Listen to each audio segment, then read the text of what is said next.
RPI Manipur State ki masa ama oina Delhi Youth Wing semkre Motle hainariba politics asi naha singna yaoshinduna sengdokpagi matam oire haina RPI Thawalegi National Secretary Maheshwar Thounaojam na phongdokre New Delhi da leba 11 Safdar Jang Road da ngarang pangthokkiba thorom aduda Maheshwar Thounaojam na makhata na hai lamdam ama sakhotpa afaba ama purakpada afaba politics natraga afaba politician leba tangai fade haibagi wakhalonda afaba naha oiba politician kiya semgatpagi mathau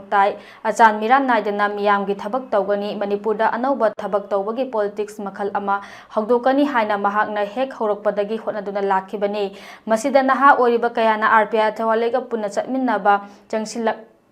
Sangsilakpa asimak achoba mai pakpa amani semliba Delhi Youth Wing asina torokpa thabak thorom sing mahakna support tawgani naha singna politics ta khongdaba horokliba asibu pukning thawat pagalunana hanagi Motle haina leiramliba politics asi anoba yawol ama puraknaba punna khotnabsi haina mahakna makhata ke nauna semkiba Delhi Youth Wings ki president oina thau punaba khankraba Kumantham Boris na hai Delhi da leiba Manipuri macha ama oina Manipur gi sakhot thorang amadi Delhi da leiba Manipuri Singi Sakhot Thorangda Party asigi luchingba oiriba Maheshwar Thounaojam gi makhada punna chatminagani loina natungi afaba khunagi damak afaba naha puthokpa haiba wakhalon asigi makhada mahak amadi wings